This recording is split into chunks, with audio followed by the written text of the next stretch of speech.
भगवान कपिल द्वारा भक्ति योग की महिमा का वर्णन। माता देवहूति को तीव्र भक्ति करने की आज्ञा दी है। तीव्र भक्ति का अर्थ है एक भी क्षण ईश्वर से विभक्त न होना। इस तरह प्राकृतिक गुणों से निष्पन्न शब्दादि विषयों का त्याग करके वैराग्य मुक्त ज्ञान से, योग से और मेरे प्रति की गई सुदृढ़ भक्ति से मनुष्य अपनी इस ध्येय में अपनी अंतरात्मा के समान मुझे प्राप्त कर लेता है। भगवान की अहेतुकी निष्काम भावना भक्ति से श्रेष्ठ है। कपिल भगवान माता देवहूति से कहते हैं, यह सब जो दृश्यमान है वह सत्य नहीं है। स्वप्न असत्य होते हुए भी सुख दुख देता है। जिस प्रकार स्वप्न देखने वाले अपना मस्तक बिना कटे भी उसके कट जाने की भ्रांति होती है और वह रोने लगता है, उसी प्रकार अविद्या के कारण जीवात्मा को सब भ्रांति होती है। इसे ही माया कहते हैं। वस्तु न होने पर भी वह स्वप्न में दिखाई देती है।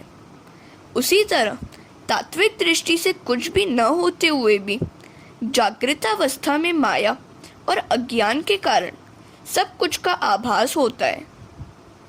कपिल आगे कहते हैं, माता, जगत स्वप्न जैसा है।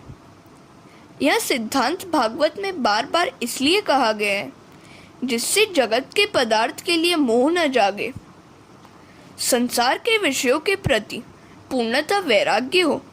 इसीलिए यह कहा गया है, सांसारिक सुख के उपभोग की लालच जब तक बनी रहे तब तक मानो कि तुम सोए हुए हो। जागे हुए को ही कन्हैया मिलता है।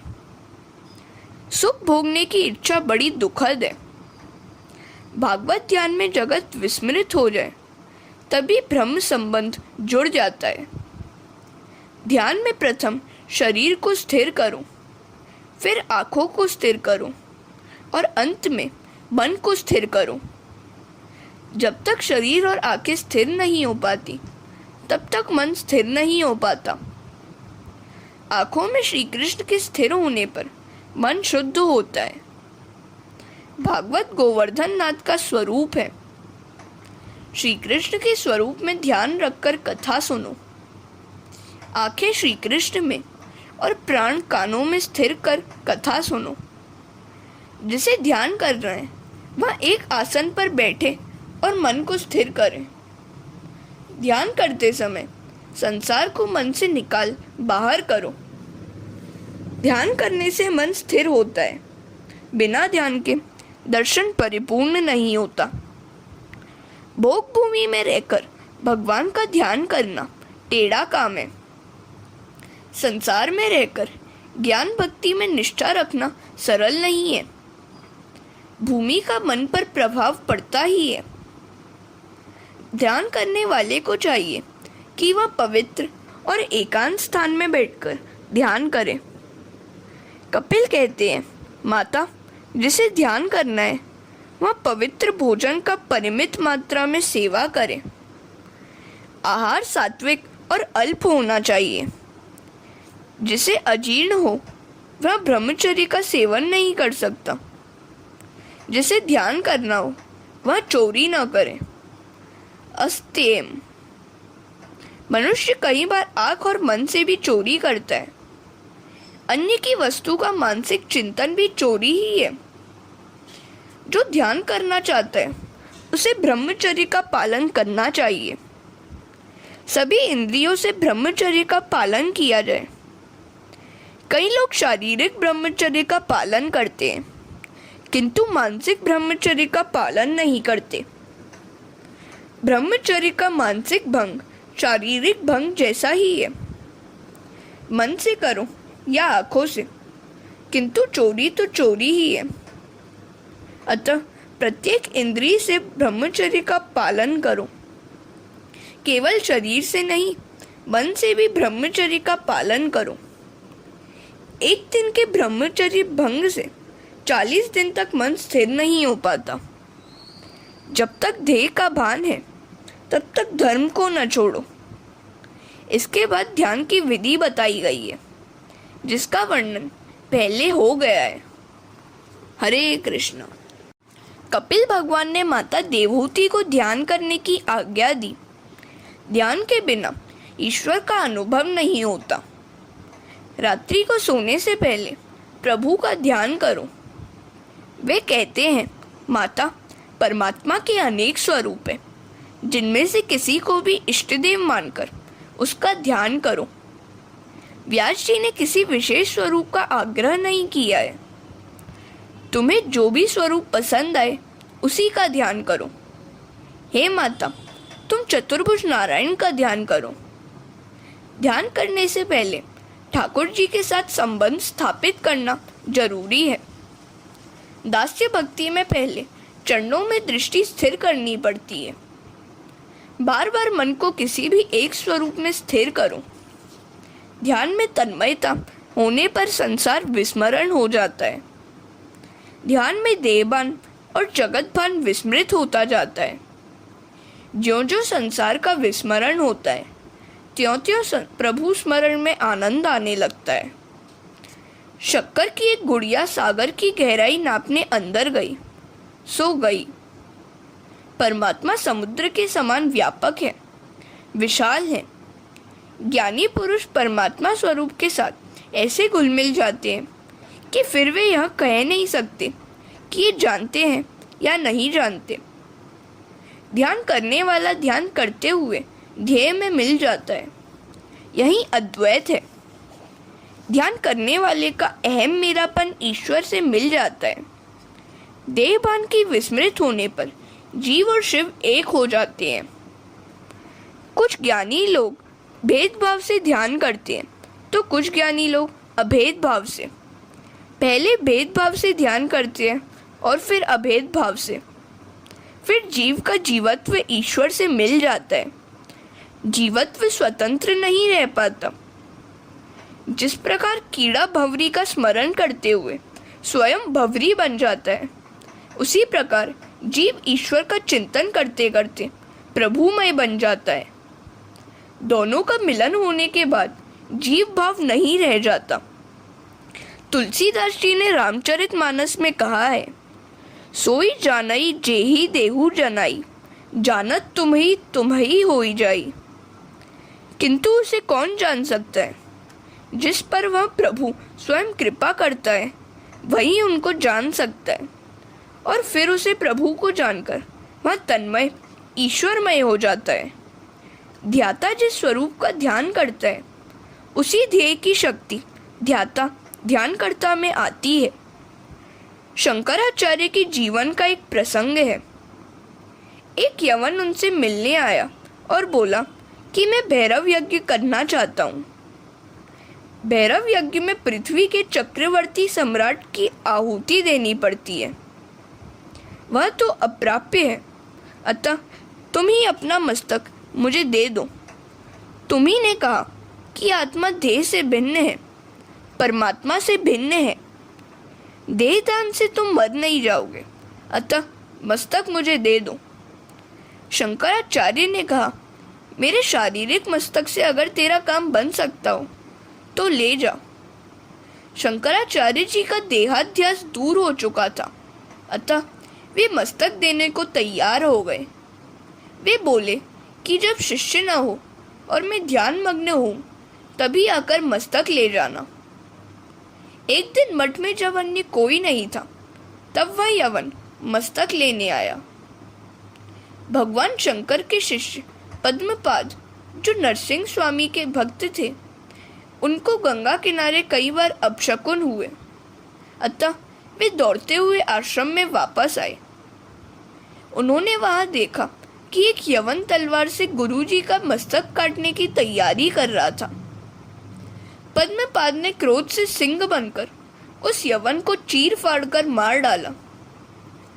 यह प्रसंग हमें बताता है कि उपासक में उपास्य की शक्ति आरोपित होती है। नरसिंह स्वामी का ध्यान करने से पद्मपाद में नरसिंह का आवेश उतर आया। हरे कृष्णा। सुखदेव जी वर्णन करते हैं, मदिरा से मदांध बने व्यक्ति को देहभान नहीं रहता। उसी प्रकार ध्यान करता हुआ जो देहभान भूलता है वह भगवान के पीछे पड़ जाता है। प्रभु प्रेम में जो पागल हुआ है वह सुखी है और अन्य सब दुखी है।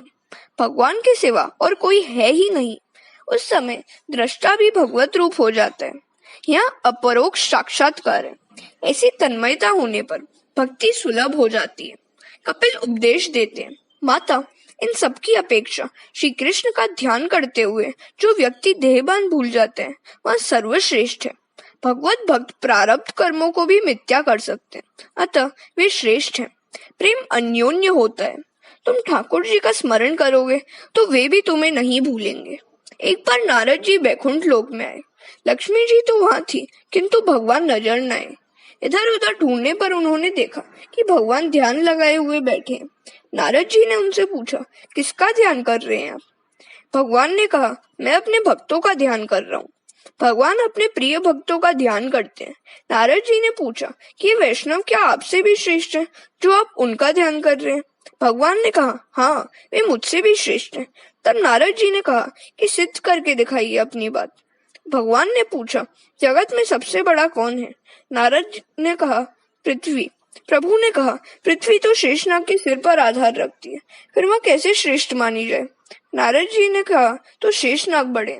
भगवान ने कहा, वह बड़ा कैसे हो गया? वह तो शंकर जी के हाथ का कंगन है। अतः शेष से शिव जी महान है। उनसे बड़ा रावण है क्योंकि उसने कैलाश पर्वत उठा लिया था। रावण भी कैसे बड़ा कार्य है क्योंकि बाली उसे अपनी बगल में दबा के संध्या करता था।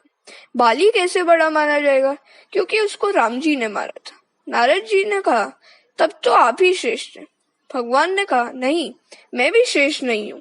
मेरी अपेक्षा मेरे भक्त जन श्रेष्ठ है क्योंकि सारा विश्व मेरे हृदय में समाया हुआ है, किंतु मैं भक्तों के हृदय में समाया हुआ हूँ। मुझे अपने हृदय में रखकर ये भक्तजन सारा व्यवहार निभाते हैं। अतः एक ज्ञानी भक्त ही मुझसे और सभी से श्रेष्ठ है। भगवान के भक्त भगवान से भी आगे बढ़े हैं। राम से अधिक राम कर दासा। मेरे निष्काम भक्त किसी भी प्रकार की मुक्ति की इच्छा नहीं रखते। बिना मेरी सेवा वे कोई और इच्छा नहीं रखते। मेरे निष्काम भक्त मेरी सेवा को छोड़कर सालोक्य, सारिष्टि, सामीप्य, सारूप्य और सायुज्य मुक्ति को भी स्वीकार नहीं करेंगे। नरसिंह मेहता ने गाया है, हरिजन मुक्ति नहीं जन्म जन्म में अवतार चाहते हैं, जिससे प्रभु की नित्य सेवा, कीर्तन, उत्सव करके नंद कुमार का दर्शन किया जा सके। वृंदावन धन्य है, लीला धन्य है और वे ब्रजवासी भी धन्य है, जिनके आंगन में अष्ट महासिद्धि खड़ी है और मुक्ति जिनकी दासी है। ब्रह्मलोक में भी जो प्राप्त नहीं हो सकता, ऐसा श्रेष्ठ पदार्थ भक्ति केवल पृथ्वी पर ही प्राप्य है। मेरे भक्तजन मेरे प्रेम रूपी अप्राकृत स्वरूप को प्राप्त करते हैं, जबकि देह गेह में आसक्त पुरुष अधोगति पाते हैं। कपिल जी कहते हैं, माता और मैं क्या कहूँ, ईश्वर से विभक्त हुआ जीव कभी सुखी नहीं हो सकता। वृद्धावस्था में वह शरीर तो जर्जर होता है, किंतु मन और बुद्धि जवान ही रह जाते हैं। यौवन में जिनका उपभोग किया था, उन सुखों का बार बार चिंतन करता रहता है। भगवान का चिंतन न हो सके तो कोई हर्ज नहीं, किंतु सांसारिक विषयों का चिंतन तो कभी मत करो। वृद्धावस्था में दुख सहना पड़ता है, सेवा कोई नहीं करता। यदि तुम अपने माता पिता की सेवा करोगे तो तुम्हारी वृद्धावस्था में तुम्हारी संतानें तुम्हारी सेवा करेंगी। माता पिता, गुरु, अतिथि और सूर्य, ये चार इस संसार में प्रत्यक्ष देव हैं, उनकी सेवा करो। मनुष्य के पास वृद्धावस्था में धन नहीं होगा तो उसकी दशा कुत्ते जैसी होगी। गृहपाल एवाहरण। वृद्धावस्था में दुखी होने पर भी ममता नहीं छूटती। औरों को सुखी करोगे तो सुखी होगे। वृद्धावस्था में शरीर के दुर्बल हो जाने पर सत्संग और भजन करने से मन और जीभ युवा होंगे। वृद्धावस्था में यह जीभ बड़ी सताती है। पाचन शक्ति के ठीक न होने पर भी बार बार खाने की इच्छा होती है। शरीर ठीक रहे तब तक बाजी हाथ में है। इतने में प्रभु को प्रसन्न करोगे तो बेड़ा पार हो जाएगा। बूढ़ा खटिया पर पड़ा है, मल शुद्धि भी सेज पर ही करनी पड़ती है। कुछ पापी लोगों को इसी लोक में नरक यातना भुगतनी पड़ती है। मृत्यु के 6 मास पहले यमदूत का स्वरूप में दर्शन होता है। अति पापी को वृद्धावस्था में यमदूत दिखाई देता है। जिनके लिए पानी की तरह पैसा बहाए हो, वे लोग उस मरण के किनारे पहुंचे हुए बूढ़े के मरण की बेसब्री से राह देखते। मरते मरते हमें कुछ देता जाएगा, ऐसा सोचकर ही आप्त वर्ग उसकी सेवा करता है। सभी स्वार्थी रिश्तेदार आ पहुंचते हैं। रिश्तेदारों को भागवत ने लोमड़ी कुत्तों सा कहा है। पुत्रियां भी बड़ी लालची होती हैं। पिता की बीमारी की खबर सुनते ही दौड़ाती हैं। पिताजी, मैं आपकी मड़ी, मुझे नहीं पहचाना। किंतु मड़ी बहन कुछ भी उजाला दे नहीं सकी। वह बूढ़ा रो रहा है। वह जानता है कि स्त्री या संतान कोई साथ नहीं जाएंगे। मुझे अकेले ही जाना पड़ेगा। फिर भी विवेक नहीं आ पाता। यमदूत इस जीवात्मा को देह में से बाहर खींच निकालते हैं। अंतकाल में 2 यमदूत आते हैं, पुण्य पुरुष और पाप पुरुष। दोनों यमदूत जीवात्मा को मारते हैं। पुण्य पुरुष जीव से कहता है कि पुण्य करने का तुझे अवसर दिया गया, फिर भी तूने पुण्य नहीं कमाया। मरते समय जीव बड़ा ही छटपटाता है। यमदूतों की गति पग से आंख तक होती है। ब्रह्मरंध्र में जो अपने प्राण को स्थिर कर सकते हैं, उसका यमदूत कुछ नहीं कर सकते। हरे कृष्ण। देह गेह में आसक्त पुरुषों की अधोगति का वर्णन। मृत्यु के बाद पूर्व जन्म याद नहीं आता। स्थूल शरीर के अंदर सूक्ष्म शरीर होता है और सूक्ष्म शरीर के अंदर कारण शरीर। सूक्ष्म शरीर के अंदर रहती हुई वासनाएं ही कारण शरीर है। यमदूत जीवात्मा को उसके साथ ही यमपुरी ले जाते हैं। अतिशय पापी व्यक्ति के लिए यमपुरी का मार्ग भयंकर होता है। पापी को गर्म बालू पर चलना पड़ता है। जीवात्मा को उसके द्वारा किए गए पापों की सूची यम की राजसभा में चित्रगुप्त सुनाते हैं। 14 साक्षी भी उपस्थित किए जाते हैं। वे साक्षी हैं पृथ्वी, चंद्र, सूर्य आदि। जीवात्मा को उसके पापों के अनुसार नरक दंड दिया जाता है। यदि किसी के पाप पुण्य समान हो तो उसे चंद्रलोक में भेजा जाता है। पुण्य के समाप्त होने पर जीव को फिर मनुष्य लोक में जन्म लेना पड़ता है। कई जन्म मरण का दुख उसे भुगतना पड़ता है। वृंदावन में एक महात्मा रहते थे। वे एक बार ध्यान में बैठे थे कि एक चूहा उनकी गोद में छिप गया, क्योंकि उसके पीछे बिल्ली दौड़ रही थी। महात्मा ने दया से उस चूहे को कहा कि तू जैसा चाहे वैसा तुझे बना दूं। चूहे की बुद्धि भी आखिर कैसी हो सकती है। उसने सोचा, यदि मैं बिल्ली बन जाऊं तो फिर किसी भी और से डर नहीं लगेगा। चूहे की मांग पर महात्मा ने उसे बिल्ली बना दिया। एक बार उस बिल्ली का एक कुत्ते ने पीछा किया तो उसने कुत्ता बनना चाहा। वह कुत्ता हो गया। जंगल में एक बार शेर ने उसका पीछा किया तो महात्मा से शेर बनना चाहा। महात्मा ने उसे शेर बना दिया। अब उसकी मति भ्रष्ट हो गई और हिंसक वृत्ति जागृत हो गई। उसने सोचा कि मैं इस महात्मा को खा जाऊं, अन्यथा वे कहीं मुझे फिर से चूहा न बना दे। अब वह महात्मा को खाने के लिए आया तो महात्मा ने कहा कि तू मुझे ही खाना चाहता है। उन्होंने शेर को फिर चूहा बना दिया। यह कथा केवल चूहा बिल्ली की ही नहीं, हमारी भी है। यह जीव कभी चूहा था, कभी बिल्ली था और अब मानव हो गया तो कहने लगा कि मैं ईश्वर को नहीं मानता, धर्म मुझे स्वीकार्य नहीं है। तब भगवान भी सोचते हैं कि अब तू कहाँ जाएगा, मैं तुझे फिर चूहा बिल्ली बना दूंगा। इस मनुष्य जन्म में जीव ईश्वर को पहचानने और प्राप्त करने का प्रयत्न नहीं करेगा तो फिर उसे पशु ही बनना पड़ेगा। पशु पक्षियों के अवतारों में कई प्रकार के कष्ट सहने करने के बाद जीव मनुष्य योनि पाता है। गर्भाधान के दिन जीव पानी के बुलबुले सा सूक्ष्म होता है। 10 दिनों के बाद वह फल सा बड़ा होता है। 1 मास के बाद गर्भ सिर वाला हो जाता है। 2 मास के बाद हाथ पाँव, 3 महीनों के बाद बाल नाखून, 4 महीनों के बाद 7 धातु, 5 महीनों में भूख प्यास का ज्ञान, 6 महीने में माता के पेट में भ्रमण, ऐसा क्रम है। अनेक जंतु उत्पन्न हो सके ऐसे विष्ठा मूत्र से भरे हुए भाग में जीव को रहना पड़ता है। जंतु के काटने से वह मूर्छित हो जाता है। माता के द्वारा खाई हुई मिर्ची, कटु, खट्टा, गर्म आदि आहार से भी उसके अंगों में वेदना होती है। इस तरह गर्भ में वह कई प्रकार के कष्ट झेलता है। पिंजड़े में बंद पक्षी की भांति वह कुछ भी करने में असमर्थ है। 7वें महीने में जीवात्मा को पूर्व जन्म का ज्ञान होता है। वह गर्भ में प्रभु की स्तुति करता है, नाथ मुझे बाहर निकालो। गर्भवास और नरकवास एक समान ही है। मुझे बाहर निकालोगे तो मैं आपकी सेवा करूंगा, भक्ति करूंगा। गर्भ में जीव ज्ञानी होता है। भगवान के आगे वह अनेक प्रतिज्ञाएं करता है। मुझे बाहर निकालिए, मैं बड़ा दुखी हूँ। प्रसव समय की पीड़ा के कारण वह पूर्व जन्म के ज्ञान को भूल जाता है। जीव अनादिकाल से बाल्यावस्था में, यौवन में और वृद्धावस्था में दुख झेलता है। जन्म मरण के दुख एक ही समान भयंकर है। उनका कभी अंत नहीं हो सकता। जन्म होते ही माया का स्पर्श हो जाता है। संसार में माया किसी को भी नहीं छोड़ती। जीव एक ही वस्तु से प्रेम करे तो ईश्वर खुश होते हैं। जीव बाल्यावस्था में माता से और फिर खिलौनों से प्रेम करता है। फिर कुछ बड़े होने पर पुस्तकों से प्रेम करने लगता है। पुस्तकों का मोह उतरते उतरते रुपयों पैसों से प्रेम करने लगता है। फिर पत्नी से प्रेम करता है। उससे वह कहता है कि मैं तेरे लिए हजारों रुपए खर्च कर सकता हूँ। वह पत्नी के इशारों पर नाचने लगता है। किंतु पत्नी प्रेम भी हमेशा नहीं रहता। 2-4 बच्चों के होने पर व्याकुल हो जाता है। संतानों के होने पर पत्नी का मुंह घटने लगता है। प्रभु की माया बड़ी ही विचित्र है। विवाहित भी पछताता है और अविवाहित भी। अनेक जन्मों में यह जीव इसी तरह भटकता आया है। अतः कपिल भगवान कहते हैं, माता, अब भी तुम्हें कब तक भटकना है? अपने मन को संसार के विषयों में से हटाकर प्रभु में स्थित करो। परमात्मा के चरणों का आश्रय ग्रहण करके जन्म मरण के चक्र से जो मुक्त हुआ है, उसी का जीवन सफल हुआ है, ऐसा मानो। देवहूति को तत्व ज्ञान एवं मोक्ष पद की प्राप्ति। माता को उपदेश देकर कपिल भगवान वहां से चलने लगे। माता जी से आज्ञा मांग ली जाने के लिए। कपिल भगवान कलकत्ता के समीप संगम तीर्थ पर आए। आज भी उनके वहां दर्शन होते हैं। समुद्र ने कपिल नारायण का स्वागत किया। माता देवहूति सरस्वती के किनारे जा विराजे, स्नान करती हैं, ध्यान करती हैं, अतः मन की शुद्धि होती है। मन को नारायण का चिंतन करते करते मुक्ति मिल गई। उन्हें सिद्धि मिलने के कारण उस गांव का नाम सिद्धपुर पड़ा। देवहूति के उद्धार होने के कारण उसका दूसरा नाम मात्र गया भी पड़ गया। इस कपिल गीता को सुनने से श्रोता वक्ताओं के अनेक पाप नष्ट हो जाते हैं।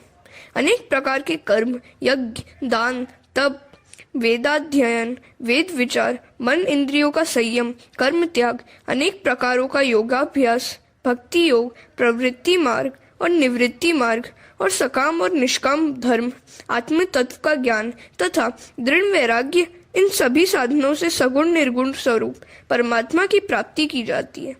इन सभी मार्गों से प्राप्त करने का तत्व तो एक ही है, परमात्मा। हरे राम राम राम हरे हरे, हरे कृष्ण कृष्ण कृष्ण हरे हरे। तृतीय स्कंद समाप्त।